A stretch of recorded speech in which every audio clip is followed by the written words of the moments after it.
Welcome back, everybody, to BSG. We are the Benelux Speedrunner Gathering. We organize bi-monthly gatherings in the Benelux region for speedrunners. And due to the situation surrounding COVID-19, we are doing our events online for the time being. So, this event features streamers from both the Benelux and the rest of the world, bringing you entertainment during the lockdown. Now, I'm going to hand it over to HUD601, who's going to be running Sonic Forever. HUDs, the floor is yours. Thank you very much, Nordic, and yes, welcome everyone to BSG Online 6 and to the Sonic 1 Forever run. My name is HUD601, as said, I'm going to be running this for you today. First off, let me please introduce my commentator, RPG, welcome along. Hello! Got to bring out the Colin voice. We also have our lovely little mascot up the top here. This is Ted. Say hello to Ted, everyone. He's been a very good loaf at the moment and sitting in his little bed so we can have some loaf cam during this run. I'm feeling pretty under the weather today, believe it or not, so I'm not going to be speaking much during this run, but before we get going, I just need to check Nordic. We did have an incentive for this run to upgrade it from Solo Sonic to Sonic and Tails. Can you just let me know how we got on with that one, please? Absolutely, I'll just give it another refresh. And sadly, we didn't make that donation incentive. No problem at all. Believe it or not, I'm kind of happy about that in some ways, because Sonic and Tails is a much harder category because Tails is a pain in the backside. So we're going to be doing Solo Sonic. So without further ado, let's get this run underway. Solo Sonic in 3, 2, 1, go. Right off the bat, you're going to be seeing a few differences between Sonic the Hedgehog Forever and perhaps the more traditional Sonic one that you may be used to. Sonic's got a spin dash, you've just seen an insta-shield, a drop dash, and it's also in this beautiful little 16:9 widescreen layout. That's because this is basically a fan remaster of the 2013 mobile ports made by Christian Whitehead and the Retro Engine. It comes with a whole bunch of different quality of life improvements, such as Sonic's extra abilities. HUD's mentioned Tails is basically hard mode if you're running the Sonic and Tails category. That's because you can use Tails to flight assist, like you might see in Mania or in Sonic 3 Air, where you can control Tails and get him to sort of hover you around. And it's kind of more trouble than it's worth, honestly. He's a great big orange hindrance, but he does allow you to access a couple of different alternate speedrun routes, which can come in very, very handy. Another difference that you will have just picked up on as well, the shields are replaced with elemental shields. Picking up the electric shield in Green Hill 2 lets you skip pretty much the entire level and turn that horrible, horrible section of moving platforms and spikes into an absolute joke. Some of the things you can do, you can, in the options menu, toggle this back to be exactly like regular Sonic 1, toggle it back to be 4-3, toggle it back to have a speed cap in the air. If you're a true Giga Chad gamer, you can turn the spike bug on that if you land on spikes you will die. It is perfect. Green Hill 3 is a pretty standard level. HUD is going to pick up the speed shoes and just zip through as fast as he can. There is a really tight jump coming up with the intershield, which he absolutely nails to avoid damage. And he's going to just go through a bunch of monsters here to grab an invincibility so that he can cheese Robotnik to death. This is one of the few places in the game where if Tails were here, God bless his soul, he would be a little bit quicker and easier to do the boss, because Tails can just sort of hover you into Robotnik and you can just exist in his hitbox and wait until he dies. But just like that, that is Green Hill out of the way, ready for us to move into a much less fun zone, which is going to be Marble.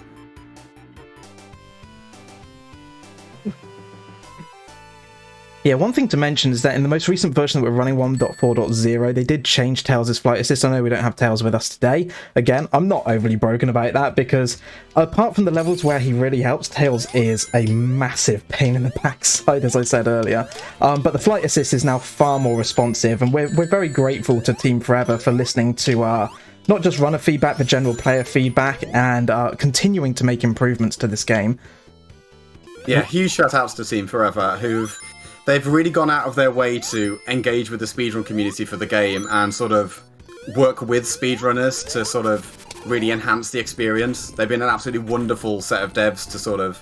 I mean, I'm not really a particularly massive part of the Sonic Forever speedrun community, but it's been really nice for me, sort of as someone that's adjacent to the game, to sort of see the interactions between the devs and the speedrunners. Yeah, recently awarded as well at the Sonic Hacking Contest 2021. I was very privileged to be invited along by the dev team to do a developer stream for the Sonic Hacking Contest. And yeah, they won, I believe they won a couple of awards there and were highly commended in several others. So, you know, congratulations Team Forever on a fantastic, fantastic fan game.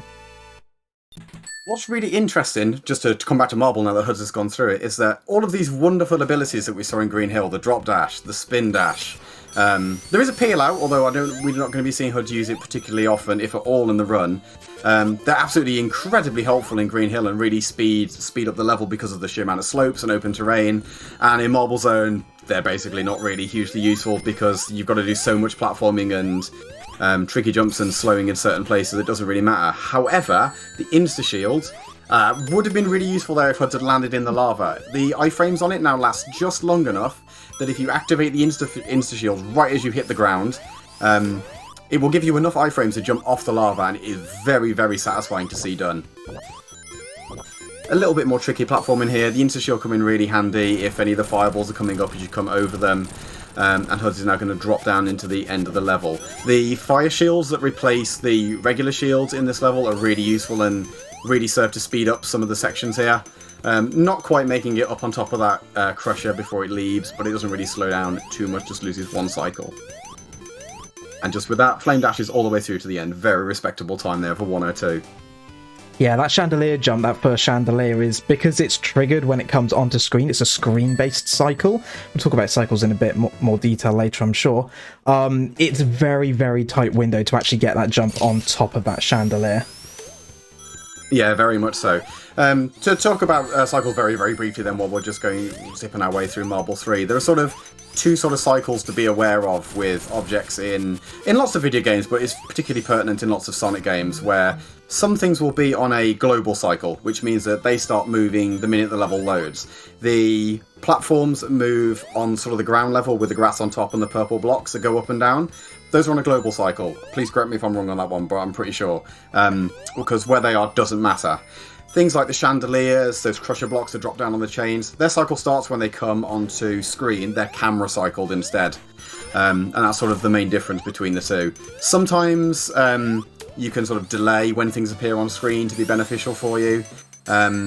Sometimes you might need to make sure you arrive at certain sections of the level at specific intervals. It can be a really, really interesting sort of puzzle to work out what's going to be the fastest way to manipulate the geometry in the stage and the objects best to your advantage. Not grabbing the fire shield as we make our way through to the boss, but the insta-shield does make this boss a little bit easier to squeeze in all of the hits as you go through. Fire shield here makes it a hilarious joke, but unfortunately there's no fire shield to pick up that I'm aware of on the optimal solo Sonic route. There is one on the Sonic and Tails route, and it also comes in right before Tails needs to carry you through a load of flamethrowers, which is really, really fun. Interesting fact, because they removed the time over in this game, if you do get the fire shield on that boss, you cannot physically die. You will literally be stuck there for all eternity should you choose to just decide not to hit him.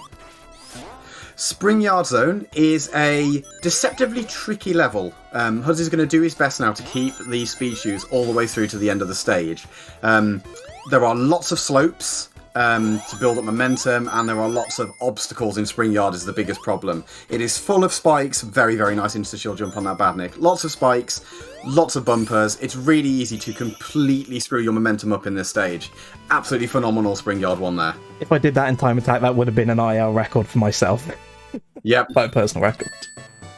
Spring Yard 2 follows very much the same vein as Spring Yard 1. You want to just keep momentum, stay off the bottom routes as much as you possibly can, and just try to make it to the end of the level as quickly as you possibly can. Yeah, this level will actually be a good time, I think. Nordic, if you've got any messages or any donations you want to read, now's a great time, I reckon. Right on. Nothing coming in on the donation front, but I do want to remind people that we are raising money for Mind. They are a mental health organization that helps to prevent mental health issues and support everybody who's dealing with those mental issues themselves. Did you know that in every region of the world, mental disorders surpass 10% of the population, and that governments seem to lack momentum in reducing the burden of mental health problems, as only 55% have mental health awareness and only 8% have suicide prevention plans. So every euro that you donate goes towards this amazing cause.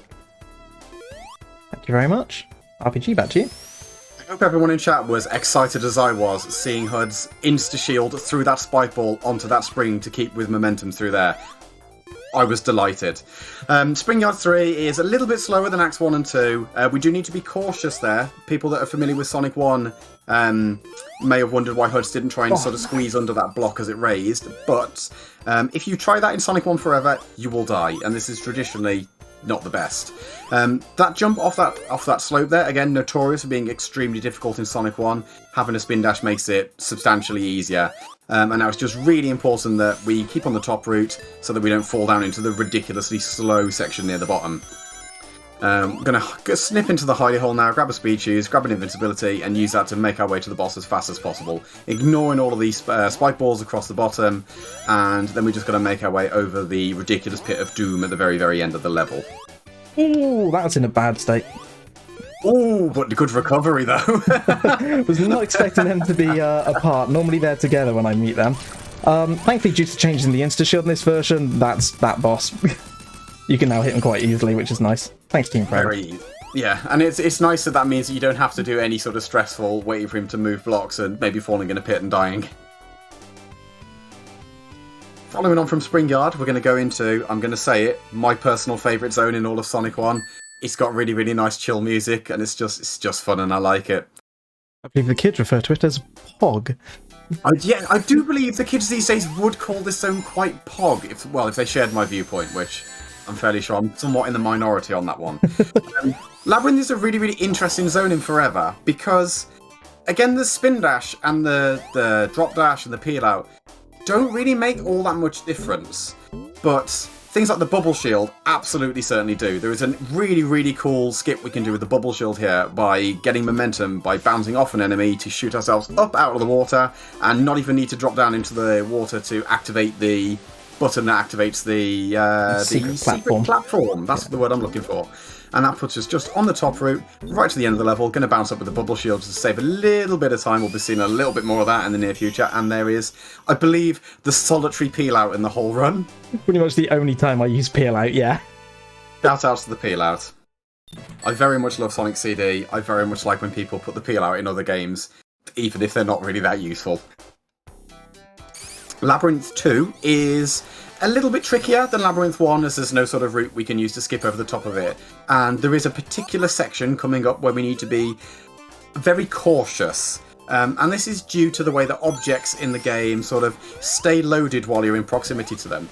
That Orbanaut that we passed up the top of the screen a little bit ago, it fires its projectiles. And it just so happens that you stay just in range of them as you move to the right through the level, that it stays loaded with you. And if you jump onto that spring in that room with all the platforms too quickly, sometimes you get absolutely clarted by it, and there's nothing you can do about it. And it is very possible that you do not pick up any rings at all on the stage up to that point, which is very, very unfortunate. The end of the level, we can't do the glitch in the wall. I can't believe I'm saying this. Sonic 1 Forever is a Sonic game that does not contain any glitches currently.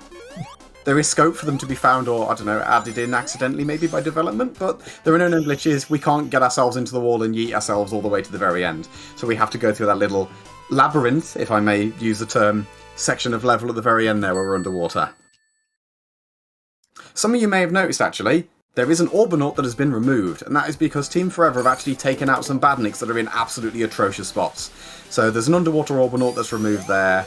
There is a Orbanaut in Starlight 3, I think it's 3, that's removed, where it's by the boss. It's in the middle of a corridor, yeah, and the only things in front of it are exploding spike balls, and so they're gone. Hud's going to pick up the bubble shield here, and he's going to do, air quotes, bubbleless for Labyrinth 3, where he's not going to stop to breathe any of the way through. This is a really, really hard strat to do in Sonic 1. It is just as difficult to do in Forever, but the bubble shield makes it a little bit easier. A tiny bit easier, not much. The level itself is relatively straightforward. He's almost reached the boss now. He's going to use the bubble shield to climb up. And he's going to begin the ascent. Right when he gets to the ascent, I am going to push my gob a little bit and give him some quiet time, because this boss can be quite tricky, especially with the way that Huds is going to be tackling it. But get to see a little bit more beautiful bubble shield bouncing here now, all the way up these steps. And at the very top of the steps, we're going to change tact, nip off to the left, and grab the lightning shield instead. And Huds is going to use this to ascend.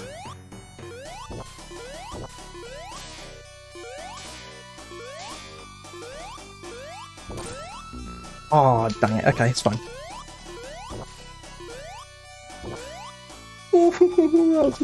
Ooh. There we go. We're safe. I inhaled sharply there at the very end. Cool. Yeah, so what we tried to do is use the lightning shield to get up through the gaps. There's 4 jumps to make. With Sonic, you can just stay ahead of Robotnik, but that third one, you need to land on basically the last pixel of that block and get the jump off before you get Robotnik's hitbox. It's very tricky, and if you do hit it just like then, you basically lose your shield. But yeah, we still made it up safely, so that's what's important. Yeah, now we come to a nice chill level. Starlight 1 is very, very straightforward. We're going to spin dash and roll all the way through it. Nordic, if you have any messages, now would be a really good time. All right. Well, first off, I'd like to say this is my favorite music from Sonic 1. Absolutely love this track. But yeah, I want to remind everybody that not the next run, but the run afterwards is Metal Gear Solid 3 Snake Eater. And we have an incentive to use the Metal Gear Solid 3 Tuxedo. So if you like a sharp-dressed man with a gun, you might want to get that 75 euros in between now and then. Heck yeah. Very much thinking about ZZ Top now. I love Sharp Dressed Man. Huds is going to roll through these loops and launch himself up onto the top route here. There's a very cool strat he's about to do once he streaks under these orbinauts. He's going to build up a bit of speed, doing jumps here and jump up onto the ceiling and use the drop dash to just continually jump over ceilings to skip the rest of the level and fall straight into the end. Love that strat. I love Starlight too. It's such a non-level. it's a really nice, just free breather level towards the end of the run. So Starlight 3 is one where if we had Tails would be quite useful. I'll let RPG explain why. Yeah, so the way this level works is you sort of descend down and then you wind back around onto these platforms. If you roll straight up out of that, you can skip another section as well. But if you've got Tails Assist, you can fly directly to this seesaw. So that would save a good maybe 5-6 seconds. Oh yeah, at least. Fuzzy's going to get himself above the ceiling now, so he can skip another section and cheese his way down onto a lightning shield, which he's going to use in a minute to skip basically the rest of the level as well. And this is going to come in absolutely clutch, beautiful jump to speed up the boss as well. This boss is deceptively tricky to do fast in a speedrun. Having the lightning shield though, well, it doesn't matter what he does anymore, does it? We can just make sure that we double jump up and keep hitting him. And the only thing we need to do is be aware of the way that his bombs work so that we don't accidentally jump into him as he spawns them. So, to give a really quick explanation before we launch into Scrapbane of how they work, when he passes over a seesaw, if you're not on it and there's no bomb on it, he'll drop a bomb. And that's pretty much how it works. So once you know where he's going to drop them, it's relatively straightforward to, as long as you pay attention to not get hit. Scrapbane 1 is the last point of the run, I believe, where Tails could be useful, where we could use him to fly up directly here to skip having to go round and up these platforms. But apart from that, he would just be a complete nuisance. Grabbing the lightning shield here makes it very, very easy to just do this quick bit of platforming to get onto the top route. And then once we get to the top route, we're actually going to detour back down to the middle of the level, as this lets us really quickly skip through the majority of the stage, where we'd have to do quite a bit of slow platforming with some moving pistons that sort of on a cycle that we'd have to wait for otherwise. This does mean, though, that we have to go over the dreaded sort of instant death bit, but fortunately, I believe those flamethrowers are camera cycled, and if you just spin dash through, they're never going to be there. And that puts us on right at the end of the stage, and we've got one of my favourite levels coming up with Scrapbane 2. I really like Scrapbane 2. Yeah, it's one of my favourites as well. Scrapbane 2 can either go really, really smoothly and you make every cycle and it feels amazing, or it goes really, really badly and you're just glad for it to be over. So let's see what we get this time. Indeed, there are a lot of obstacles to be aware of. The first thing we need to do is climb up this big, tall vertical room using these wheels to get onto the top route, because all the other route is very slow. We then need to be a little bit careful because there's a huge spike ball rotating around in this room that we want to avoid. And then we're going to throw ourselves into a corridor full of obstacles that we're probably going to get hit in. It's pretty standard that there are 2 corridors here in this level, and we damage boost through both of them. Sneaking under those 2 crushers, if you spin dash right as the right one goes up, it's normally not a problem. Beautiful monitor bounce to skip waiting for platforms. Another damage boost, because there's not really a lot you can do about it here, and that puts us pretty much on the trajectory to the end. There are lots of obstacles in here. We've got a lot of spike balls coming up in this end section. There's really not a lot you can do about them other than just run into them and hope for the best and spin dash through. Thanks to the MVP Crusher Carlos that got all of us during another marathon run of Sonic v Tails v Knuckles race. Truly the real MVP. So this cutscene here, very interestingly, in older versions of Sonic Forever, if you spin dashed too quickly from the end of the level, you would crash into Robotnik and there would be no floor and you would die, and that was bad, so they patched it out. I wonder who found that RPG. I don't know. I can't quite remember the name of the guy, but I can't imagine he was all that competent at the game. Labyrinth 4 is a really interesting level because if you do what Hudds did there, which is get ahead of that wedge at the beginning of the level, it's really, really short. You basically just put on a straight shot to the end, and all you have to do is climb up that ascent with those 2 blocks.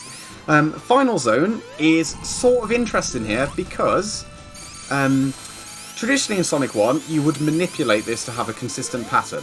That does not work in Forever, it is truly random. So it really comes down to quick reflexes on each platform cycle to make sure that you can pick up each hit as it goes. The only really dangerous piston cycle, is the middle ones, 2 and 3, where if you don't react quickly enough, you will get squashed. Every piston cycle you miss is around about 8 seconds, so you want to miss ideally none of them. But it can really stack up very quickly if you do start missing them. Fortunately, the spin dash does make these weird purple lightning orb things very, very easy to avoid. So it just comes down to having really quick reflexes to make sure you can pick the hits up. I believe that was 6 hits so far, so. Just 2 to go. Yeah, I think so. Looking at the time, an absolutely beautiful final zone so far. 1 last set of lightning orbs to dodge, 1 last set of pistons. Nice easy set of pistons, and that is pretty much GG. Yep. Oh, you can't kill yourself here either. You used to be able to spin dash off the edge and kill yourself here too. Time coming up. Time Who found in that out, Huds? 3, 2... time. I wonder who did find out that you could yeet yourself off the end after you basically destroyed everything. Yeah, I wonder who it was that found out you can still do that after the devs said they patched it as well. I have a habit of finding ways around things. Be embarrassing, wouldn't it, if it was a world record holder of the category that did that? Oh, I love it. Do we have the final time on that one at all, Nordic? Yeah, I'm seeing a 2012. Oh, nice. I'm really happy with that, actually. And so I was practicing this a couple of days ago. Just to put it in perspective, I got a really good run a couple of days ago. If I hadn't have got that run, that would have just been world record. But it's just shy, I think, 19 seconds shy of current world record. So yeah, I'm really happy with that run. That went brilliantly, I think. So yeah. RPG, anything you'd like to say at all? Thank you very much for having me. I really enjoyed doing the comms for that. Massive shout outs to Hudds for having me, to BSG for putting this awesome marathon on, and to the Sonic speedrunning community as a whole for being just full of awesome people. And I'd like to shout out, firstly, Team Forever. Thank you so much to everyone there. Elspeth, lead dev, for making such a wonderful game. Everyone who knows me knows my hatred for Sonic 1, but I absolutely love Sonic 1 Forever. The quality of life changes. It just makes it so much better to play and to run. If you're interested in playing this, follow them on Twitter at S1Forever. You can go and download the game. The links are all on their Twitter profile. You can download it for free. You just need to have the mobile version of this game because it is based on the 2013 mobile version. Shout out to the whole Sonic speedrun community as well. Wonderful little community. If you're interested in running any Sonic game, come and join the Sonic speedrun community. There's thousands of us there, and certainly hundreds of runners who are more than willing to help you get up and running with a Sonic game, just like myself and RPG do. And huge shout outs to BSG as well for having me back once again. Always wonderful coming to run for you guys. Shout outs to everyone, all the hosts, all the runners, all the commentators, and especially all the tech and scheduling crew behind the scenes. You don't see them, but they do a great job. A really, really tough one as well. I will be back very, very soon because I'm actually going to be hosting for the last 2 runs of this marathon. So, yeah, you're going to hear some more of my awful voice at the moment because I'm a little bit under the weather. But yeah, Nordic, I'm going to hand it back to you, and I'm going to give chat a little bit more loaf cam before we switch over. Right on. Well, you took a lot of the words right out of my mouth, but I do have one thing that I'd like to get in before we turn it over, and that's that we got a $5 donation from our very own The DM Panda. Says, sorry I couldn't be there helping out this weekend. I hope you all have had a blast. You all do amazing work raising money for a great cause. Shout outs to tech, the organizers, scheduling team, trust team, social media team, You're all awesome. Well, I think you're awesome, DM Panda. Thank you so much for your generosity. And yeah, we are going to hop on out to a intermission and then to an interview. Our very own Zonorous is going to be interviewing Apache Smash. So hang in there. We're going to have this awesome interview, and then we are going to do some Metal Gear Solid. So that is it for me. Y'all have a great night. Thank you so much for having me, and I will see you at the next event. Cheers.